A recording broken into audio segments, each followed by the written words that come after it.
սպասում են առաջնորդի Այսօր Հայաստանում։ պաշտոնապես առաջնորդները Նիկոլ Փաշինյանն են եւ Սամվել Կարապետյանը, երկու պաշտոնական առաջնորդ կա, մեկը պաշտոնական տեսեք, ընտրությունները մենք հիմա շեղվում ենք մեր թեմայից AI-ից, բայց այդտեղ եթե շարունակեք AI-ով ինքը հասնում է այդ կետին վերլուծության, որ ասում է սա այդ դեպքում ընտրություններ առանց ընտրության, այսինքն fake ընտրությունների մոդել է, չէ՞։ Հայաստանում հերթական ընտրություններ առանց ընտրության մոդելի կիրառումն է գնում, երբ կա պաշտոնական տեխնացուներ, համակարգային տեխնացուներ, այսինքն որոնց որ պետությունը, մեդիա դաշտը, բան եւ այլն Իշխող ուժը եւ իրեն հասանելի ոնց որ ասած բոլոր կառույցները ներկայացնում են հանրությանը որպես գլխավոր մրցակիցներ։ Համակարգից դուրս սուբյեկտի չէ, նոր ուժը, ասում է AI-ը, պետք է խստորեն քննադատի երկու կողմերին, երկու կողմերը դա արդեն ռազմավարությունն է ինչպես հաղթահարել իրավիճակը։ Այո, երրորդ ուժի սկզբունքի տալիս է AI երրորդ ուժի մասին է խոսքը, որովհետև ինքը տալիս է գնահատական, որ Հայաստանում մոտենում են այս դասավորությունը նշանակում է ընտրություններ առանց ընտրության, չէ՞։ Վыборы без выборов։ Դե հայերեն թարգմանությունը ես հատուկ հրապարակեցի, որպեսզի յուրաքանչյուրը ինքնուրույն դա անի, ինձ չմեղադրեն հետո ինչ որ թարգմանության ժամանակ։ Եթե իրավիճակը դիտարկենք որպես համակարգային խաղացողների, այսինքն կառավարություն եւ խորհրդարանական ընդդիմության միջև դավադրություն, ապա 26 թվականի ընտրությունները կդառնան խաբեություն, նախապես նշանակված դերերով։ Այս մոդելում կառավարությունը տիրապետում է վերահսկողության լծակներին, մինչդեռ խորհրդարանական ընդդիմությունը հանդես է գալիս որպես խրտվիլակ կամ գործընթացի լեգիտիմացնող։ Ես չեմ։ Ընթերցեցիք։ Ձեր Ջեմինի ասածն է եւ այն է, ինչ մեր վերլուծաբանները այնուամենայնիվ գալիս են, հանգել են թարգմանությունը ճշգրիտ էր, այո, հենց դա էր այդ վերլուծության մեջ գրած, սա է պատկերը։ Սա է պատկերը, այսինքն խաբեության նորություն է, սենսացիա է, հա, սենսացիոն նորություն է սա։ Այդպեսին չէին 21 թվականի ընտրությունները, այդպեսին չէին 18 թվականի ընտրությունները։ Մենք էլի սահմանափակված են կառավարություն, այսօրվա խորհրդարանական ընդդիմություն, այդտեղ է խաղը նորից, այդ դաշտում է խաղը նորից։ Ընտրությունները կարևոր միջոցառում են պետության համար, պետությունը լուրջ մոտենում է այդ հարցերին, ձեռք է բերում բոլոր անհրաժեշտ քաղաքական պայմանավորվածությունները մինչև ընտրություն եւ մատուցում է հանրությանը այս մոդելը, որը որ դուք հիմա արտասանեցիք, եւ դա Հայաստանում տեղի է ունենում 30 տարի։ Ոչ մեկ չի թողում ընտրության հարցը Հայաստանում ընտրությանը։ Այստեղ տեսեք երկու կողմից կա այդ բանը։ Մի կողմից մենք ունենք քաղաքացի, որը որ իրենից ոչ մի բան կախված չէ, ինքը պարզապես հարց է տալիս, ինչ կլինի, մեր վերջը ինչ կլինի։ Չէ, դա ստրուկի հարցը։ Ստրուկն է հարց տալի, ինքը որովհետև իր ճակատագիրը չի տիրապետում, ուրիշներն են տիրապետում։ Ինքը միայն կարա հարց տա, տերեր, իմ նկատմամբ ինչ որոշում ունեք, էլի վաճառելու եք, սպանելու եք, չգիտեմ, ուրիշ ձև եք ինչ-որ օգտագործելու իմ աշխատանքը, կյանքը և այլն և այլն։ Եվ երկրորդ բանը, որ ոչ մեկ չել թողում, իշխող ուժը երբեք Հայաստանում չել թողել ընտրությանը, որ քաղաքացիները ընտրեն իշխանություն, քաղաքացիները կներեք իշխանությունների տեսակետից ինչ մի եսիմով են, որ ընտրություն կատարեն ու որոշեն Հայաստանում։ Ինչպես Հայաստանի քաղաքացին ճեղքի այդ արատավոր շղթան։ Միակ բացառությունը եղել է 18 թվականի ընտրությունները, երբ որ էյֆորիայի մթնոլորտ կար հեղափոխությունից հետո եւ կարիք չկար որևէ ջանքեր գործադրել ակնհայտ էր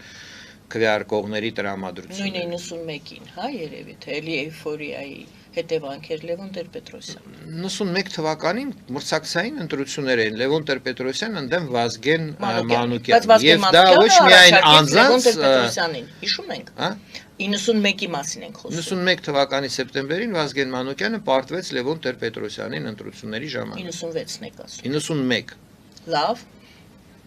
Եվ դա մրցակցային ընտրություններ էին, որտեղ որ այո, դուք ճիշտ եք, գնում էր հանրաքվեի հարցը զուգահեռ, Եվ էյֆորիան, այսպես ասած, գործիք էր, որը օգնեց Լևոն Տեր-Պետրոսյանին։ 18 թվականին նույն այդ գործիքը օգնեց։ 18 թվականին, էլի ասում եք դուք օգնեց Նիկոլ Ես չեմ ասում, Փաշինյանին։ միայն բոլորն են ասում, որ 18 թվականին էյֆորիա Հիմա էյֆորիա կարծես թե չկա, թե կա։ Հիմա կա իմ կարծիքով դառը պախմելը, հա, այդ հետարբուկ են ասում։ Այո։ Էյֆորիայից հետո երբ որ նայում են այդ փլատակներին,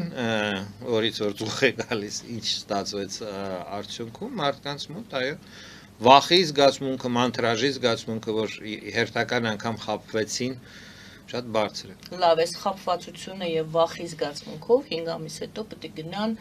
այդ վարակույրի հետևը իրենց ընտրությունը կատարեն։ Դա Ոնց կասեն, տենց էլ կընտրեն, էլի։ ով կասի, ում կասի։ Պետությունը։ Պետությունը արդեն ասում է, կամ ընտրում եք Սամվել Կարապետյանին, կամ ընտրում եք Նիկոլ Փաշինյանին։ Արդեն պետական ամբողջ կառավարչական համակարգը ունի այդ մոդելը։ Միշտ կա գլխավոր օպոնենտ։ Եվ մոդելը, այսպես ասած, մնացած շարադրվում է արդեն ըստ այդ բանի։ Իմ մոտ թվացյալ տպավորություն կար, որ 21 թվականին, 18 թվականի հեղափոխությունից հետո, մեր պարտությունից հետո, քաղաքացիների մոտ ազատ քվեարկության հնարավորությունը անշուշտ կար 21 թվականին, կար։ Բայց այդ ազատ քաղաքացին չկար։ Այսօր ավելի վատ վիճակ է, այսօր ավելի վախեցած են հայերը։ Այսքան տարիներ սպառնում են, որ Հայաստանի վրա արդեն հարձակում կլինի, չէ՞։ Բաց հարևանները ասում են, մենք ձեր տարածքը ներխուժենք, այս կանենք, այն կանենք, այն կանենք։ Տեսեք ինչ է ասում։ Կառավարությունը դա ուժեղացնում է, ասում է, մեր տարածքը կներխուժեն, այս կանեն, այն կանեն։ Դրա համար մենք հիմա ստիպված պիտի ենթադրենք տրիպ կամ չգիտեմ ինչ տանք, ինչ որ մի ձևով տակից դուրս գանք, որովհետև մենք անզոր ենք պաշտպանվել։ Մենք անզոր ենք Մեր տարածքը օկուպացված է, փաստ է դա, չէ՞, միջազգային ճանաչված, բայց Հայաստանի ինչի է Հայաստանի իշխանությունները ինչի են անգործություն ցուցաբերում, որովհետև մենք անզոր ենք, չէ՞։ Մենք անզոր ենք պաշտպանելու մեր երկիրը, մենք անզոր ենք այսպես ասած ապահովելու անվտանգությունը Հայաստանի մեր ուժերով։ Մենք անզոր ենք Արցախը պաշտպանելու, մենք անզոր ենք Արցախի իրավունքները պաշտպանելու։ Հիմա այդ մթնոլորտը, այդ քարոզչությունը ամենօրյա, ամենաբարձր մակարդակով, ինչպես է ազդում քաղաքացու վրա։ Քաղաքացին իրեն զորեղ է զգում, երբ որ իրեն ասում են, այս հարցում անզոր ենք, այս հարցում անզոր ենք, այս հարցում անզոր ենք, եւ այլն։ Քաղաքացին բնականաբար հասկանում է, որ ապրում է անզոր երկրում, որտեղ որ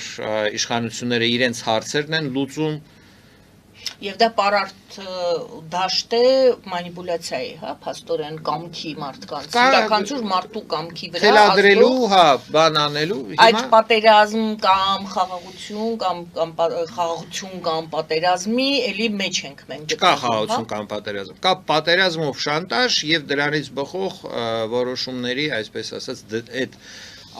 արգումենտով որոշումների անցկացում։ Այսինքն կա պատերազմական վիճակ մշտական, նույնիսկ հիմա, մենք այդ բանն ենք վերցնում այդ թե ինչ երբ որ ասում են, այս մի քանի ամսվա ընթացքում դեռևս ոչ մի հատ խախտում չի եղել, չեն կրակել բան եւ այլն, էլի ենթատեքստը, որ արկախված է այդ վաղը կարող է լինել։ Վաղը կարող է լինել։ Երեք կար, վաղը կարող է լինել, այսօր մեր շնորհիվ չկա։ Մեր շնորհիվ այսօր չկա, բայց վաղը մենք չլնենք, էլի լինելու է։ 13 թվականին ես անձամբ բողոքի ակցիա իրականացրեցի, չէ, մեր երկրում 13 թվականին այս նույն նկարագրված վիճակն էր եւ բողոքի ակցիան նախագահի տեխնացուի կարգավիճակով, որը որ յուրահատուկ իրավական կարգավիճակ է, այսինքն այդ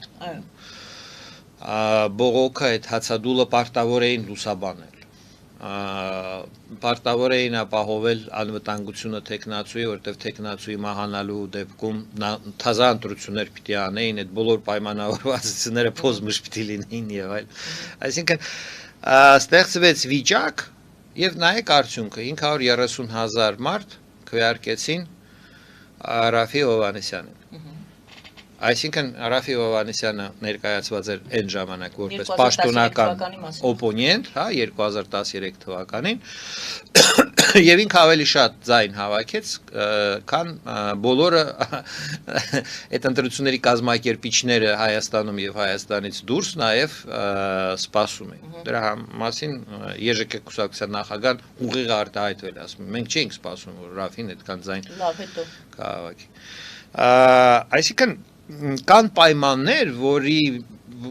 ինչպես կարելի է ազդել ընտրությունների վրա։ Տեսեք, նոր Հայաստան դաշինքը, շարժումը, դաշինք չէ, սխալ է դա անվանել դաշինք, բայց շարժում 15 թվականին եւ ՀԱԿ-ը առանձին գործելով, բայց ստեղծեցին երկրում իրավիճակ 480,000 մարդ քվեարկեցին դեմ Սերժ Սարգսյանի սահմանադրության փոփոխությունների առաջարկին, չէ՞։ Դա էլ աննախադեպ, ես ձեզ բերում եմ աննախադեպ քվեարկությունների օրինակներ, աննախադեպ քվեարկություն 2013 թվականի նախագահական ընտրություններում այդպիսի մեծ քանակով ձայներ նախագահական ընտրություններում ոչ մեկ չէր հավաքել,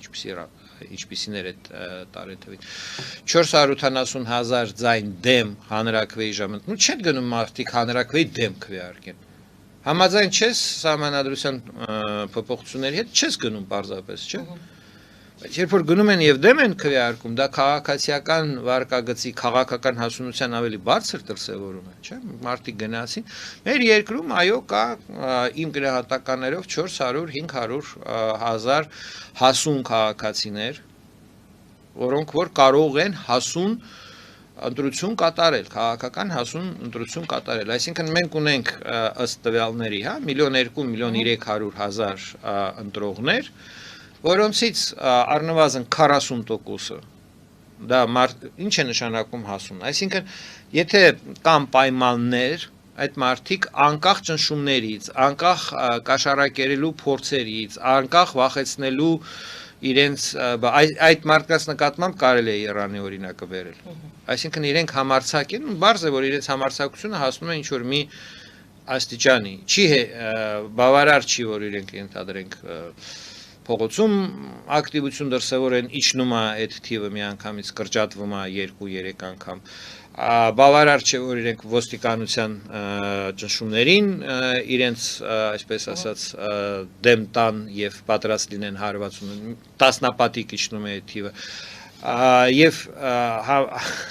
պատրաստ չեն նախաձեռնել նման բաներ, որտեղ դա պատասխանատվություն է ենթադրում, հա, քաղաքացիական անհնազանդությունը, այդտեղ այդ թիվը իջնում է, դառնում է 10-15 հոգի, այսինքն Հայաստանում հոգեբանորեն մարդկանց քանակը, որոնք որ կարող են կազմակերպել ճիշտ եւ հա գրագետ քաղաքացիական անհնազանդություն պատմականորեն 10-ից 15 հոգուց ավել չի եղել իմ կարծիքով ամբողջ 30 տարվա ընթացքում